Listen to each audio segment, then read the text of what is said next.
Good day everyone. So today we will discuss history of tourism and hospitality. So first, according to Batia 2006, travel daw was originally not for relaxation and for pleasure, but for food hunting and for shelter. So ang travel daw before dili siya para sa to nga kanang pang relax lang, dili or mainly dun siya ga-focus siya sa trade or pagpalitan ng mga produkto, commerce or buying and selling, exploration, conquest, and etc. So, dirita sa early beginnings. So, sa nakabutang diriya kay the Sumerians invented the wheel around 3000 BCE. So, ang mga Sumerians daw, sila daw ang nakaunang invento sa wheel or ligid around 3000 BCE. Considered as one of the most nga importante jud in travel. Kay it allowed man nga mas madali o comfortable ang journey sa usa ka tawo pag mag-travel siya. So, ang mga Sumerians daw ang unang nga nakadiskubre ani. So, aside from wheel or ligid, ang mga Sumerians pod, which is from taga Mesopotamia, kay ila pong na-invent ang writing called cuneiform. Kaning cuneiform is a writing considered as the oldest writing system na ginagamit jud sa mga naga-trade sa una for long distance communication. Arang iyang example, yung picture kani. So next, ang mga Phoenicians. So mga Phoenicians, they were very important in early world trade because they helped improve how people bought and sold things. So before, kay ang mga tao, kay dili sila gagamit og kwarta, wala pa na nag-exist ang kwarta. Sa una, ang ginagamit nila kay barters. Kana inana nga method or strategy ang ilang ginagamit. Ang barters kay exchange of one product with another product. For example, tagaan ko nimog apple nya, tagaan tika or lisdan tika og isda. Inana ang ilang ginagamit so dili pa na siya ma-exist ang kwarta. Pero kani nga method kay nagka-problema kay ang mga tao dili sila mo-agree usahay sa unsay ginahatag balik sa ilang nga product kay ang value ba dili para sa ila sapat gani. So mao ang mga Phoenicians kay nag-invent sila og something para ma-solve ni nga problem niya. Ang ilang gibuhat is they started to invent kung unsaon paggamit ang kwarta. So karon kay ang mga products nga gina-trade kay ginailista na siya og kwarta nga para kuan ato nga trade, dili na siya product for product, dili na siya ana para mas fair ang kuan sa tanan og para mas dali pod ang trading. The purpose of Silk Road and tourism history is that it was more than just a trade route. It's also a travel route. Merchants, travelers, and explorers use it to visit new places, learn about other culture, and share traditions and religions. Because of this, the Silk Road became one of the earliest examples of international travel. In short, ang Silk Road kay ga-help siya nga ma-connect ang people from different countries, encourage exploration, and laid the foundation for modern tourism. So, diriya sa Middle Ages, kay diriya, first is diriya nag-spread ang Christianity, which is nag-encourage sa mga tao nga mo agto sa holy place or holy sites para dito sila kanamurag pilgrimages kani. The second is Egyptians, where kani sila ang una nag-celebrate sa mga festivals, which is nag-encourage pa sa mga tao to travel not just for trades but also for celebrations and for kanang fun. Katulo kay ang mga Greeks. Kani ang mga Greeks kay na sila duha ka buok contribute sa tourism and hospitality. First, ang ilang language ang pinakauna nga gigamit sa pag-trade sa una. Second, kay ang ilang kwarta or currency ang accepted sa una sa mga business ug mao pud ang trusted ang ilang kwarta. So next kay Benjamin of Tudela and LBN Batuta wrote about their extensive travels. So diriya kay ini si Benjamin o si LBN Batuta shared stories of their long journeys inspiring others to explore the world. Mga famous ni sila ang mga travelers o writers. Next is Marco Polo, who traveled and stayed in Asia for 25 years. Wrote about his adventure o ang kaniyang adventure nga gisulat, which is nag-inspire pod kang Christopher Columbus nga mag-travel pod siya. O si Christopher Columbus kay iyang gi-try og reach ang Asia pero wala siya nag-succeed kay ang iyang instead ang iyang discover na noon kay ang Amerika way back in 1492 sa contemporary world namo. Now I'm going to discuss the Roman Empire. The Romans are credited with constructions of a large network of roads spanning hundreds of miles, traveling vast distance using horses. The Romans visited temples, inland spa, and the Olympics during the holiday. They can be considered as the first pleasure travelers. Aside from spas, Romans enjoyed lavish theatrical productions and festivals. However, the fall of Roman Empire in 5th century lead to the decline of pleasure travel as well as reduced interest in trade commerce. So ang Roman Empire, they are considered as the first pleasure travel og nagagamit sila og large network of roads og horses para maka-travel or makaadto sa temple, inland spas, and then sa makaadto pod sa Olympics. And also, they enjoyed theatrical productions o kanang mga festivals, but niabot ang time nga ang pleasure travel or pleasure travelers got declined along with the fall of the Roman Empire in the 5th century. The second one, the rise of seaside resorts. Inland spas were usually reserved for the elite. Then the coastal resorts were for the working class. Both popularized that is known as mass tourism. That is according to Beach and Chadwick 2006. The first noteworthy resort area was developed in Belgium in 1326 in a town now called Spa. So, ang inland spas kay para sa mga dato, while katong coastal resorts, it became popular sa mga working classes. Kani nga resorts kay nagpauso og kanang ginatawag nga mass tourism. It gained also prominence due to the perceived medicinal benefits by bathing in the seawater. Ang pinakauna nga resort pod nga na-develop kay ang sa Belgium in 1326 in a town now called Spa. Og ang spa, ang ibig di ay sabihin ana, or spa means fountain. The last one, we have the Grand Tour.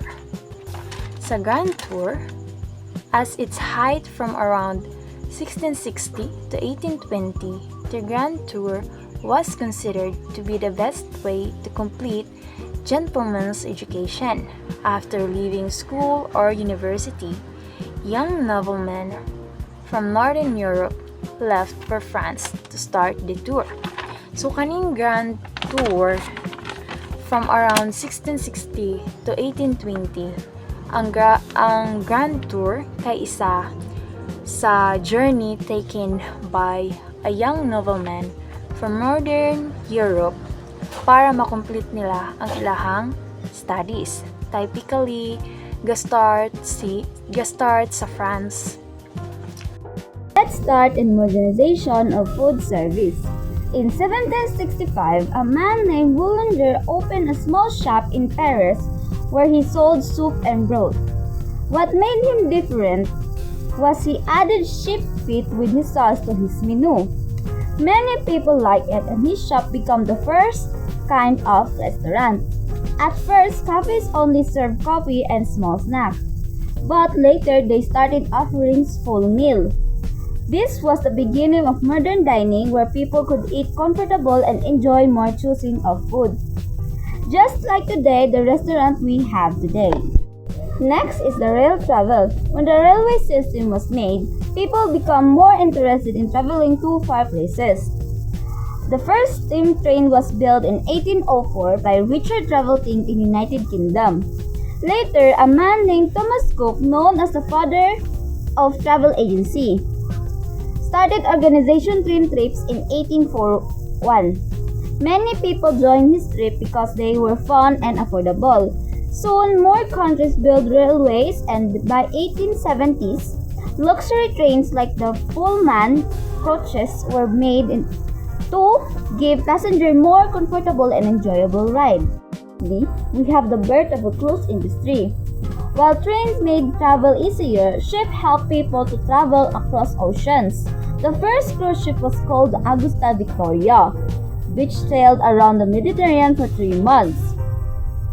Then come from Prison Victoria, the first luxury ship with cabin, a library, even a gym. By the 1920s, cruise ships become bigger, faster, and even more beautiful. They started include restaurants, entertainment, and trips to new places. This is how cruise ships become not just one way to travel, but also a way to relax and have fun. So let's move on. And next is use of private vehicles for traveler. The stagecoach is one of the forerunners of the private car. Coaching inns were established with introduction of the stagecoach.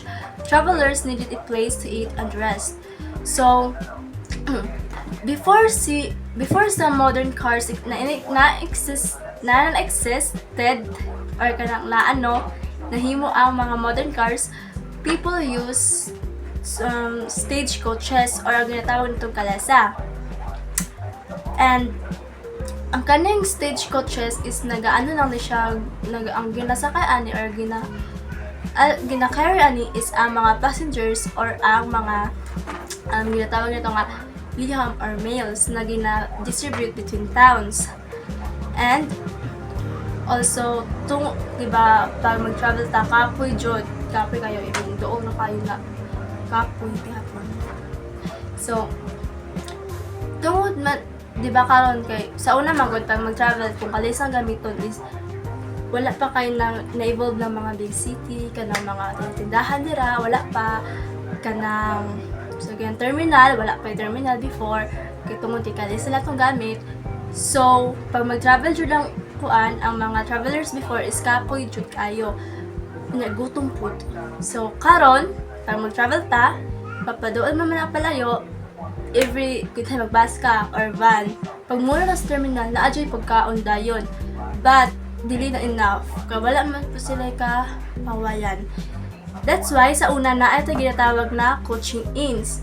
Usa man ang coaching inns. So, coaching inns is similar lang na siya sa hotels or mga motel. Just like nag-accommodate lang gihapon na sila people, nag-welcome, but similar lang na. So, dapat sila food, panang kwarto, makatulugan, pag makastay sila rito overnight or even days or weeks na. So, in 1932, the Germans pioneered the development of the motorway with their autobahns. So, unsa man yung mga autobahns? Autobahns is the Germans' advanced road systems or motorways. So, in 1932, Germany created the first motorways known as autobahns. These were special roads na gi-designed para sa fast automobile travel. Also, innovation marked the modern era of private vehicle travel, making long distance car trips mas mapadali, mas safe, and mas efficient siya gamiton. Ang kaning gihimo sa German before na autobahns or motorways. So,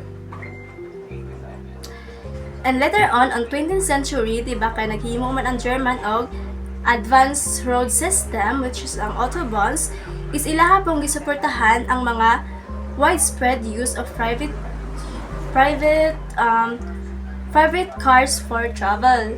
That's why kahantod karon naga-exist gihapon ang kanang mga cars na na makatabang sa ato na mag travel around the one countries na dili around the world ha, dili mo tayo maka-travel around the world na gamit ang cars through air or water. Yeah.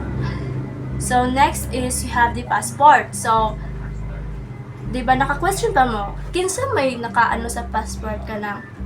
Kinsa naka-invento sa passport? Kinsa nakahunahon ani? Which is nice kay idea.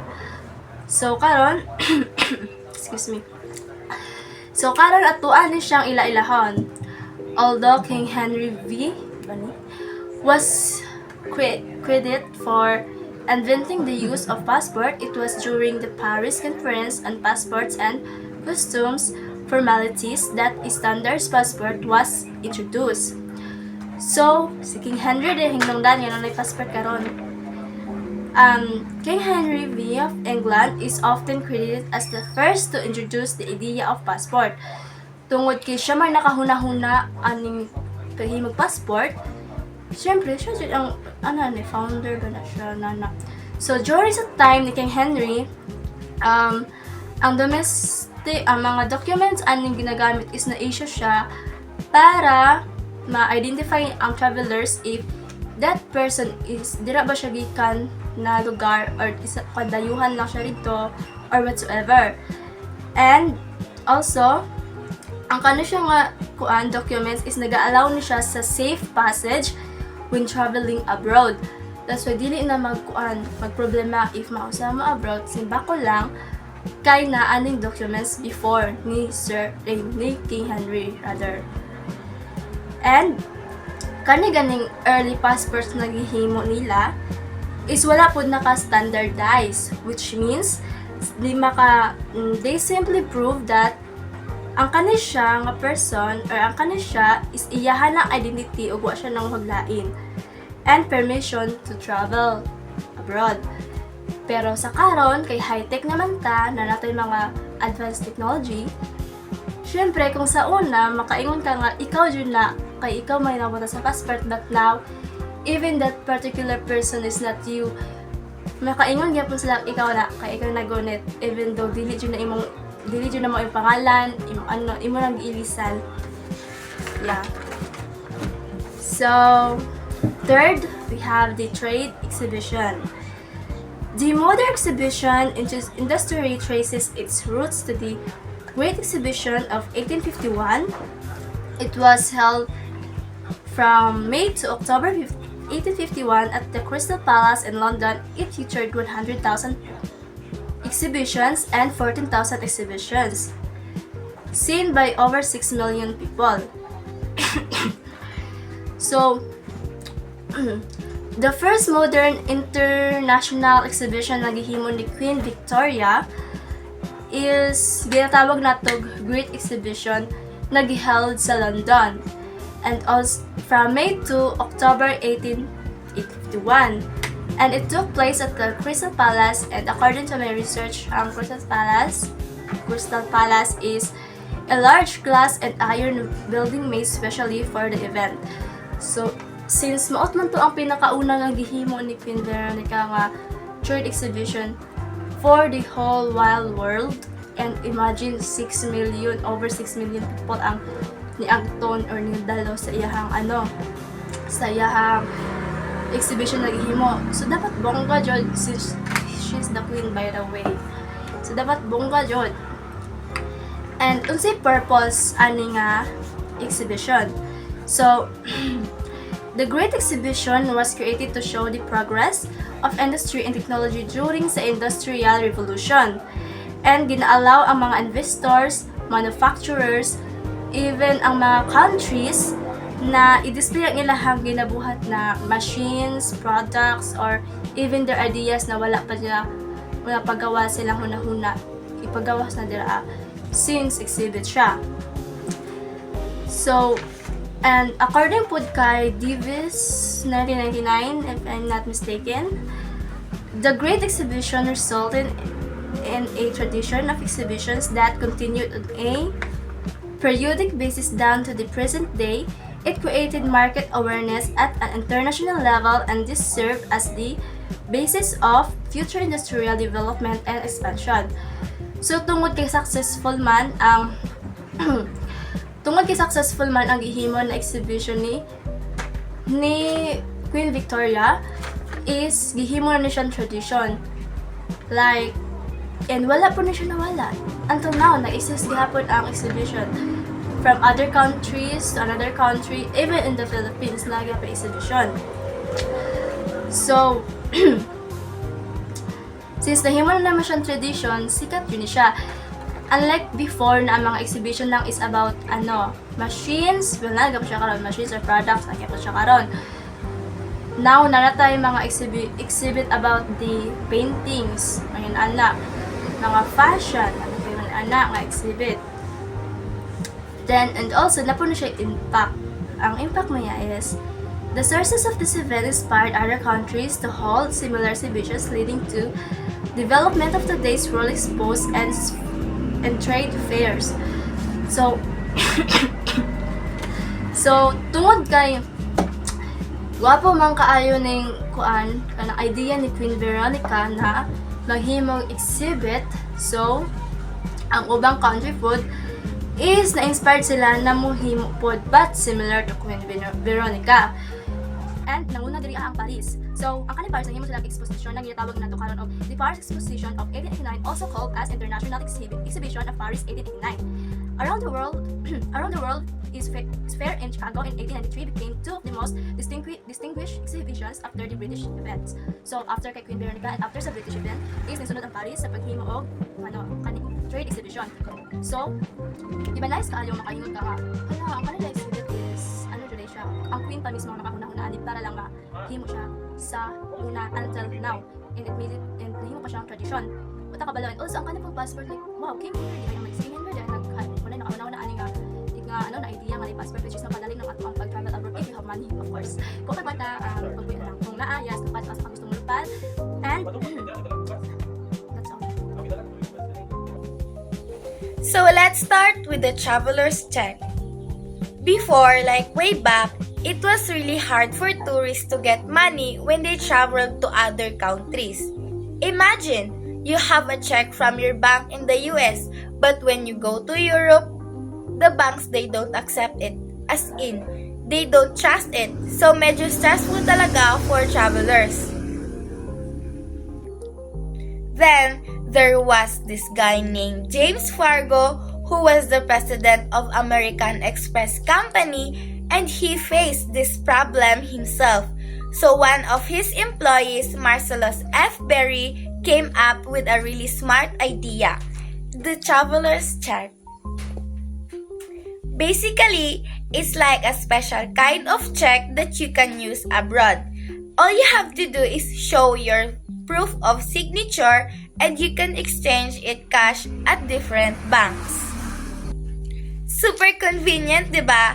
It became super popular kasi it was very safe to carry. Even if you lose it, you can still get your money back.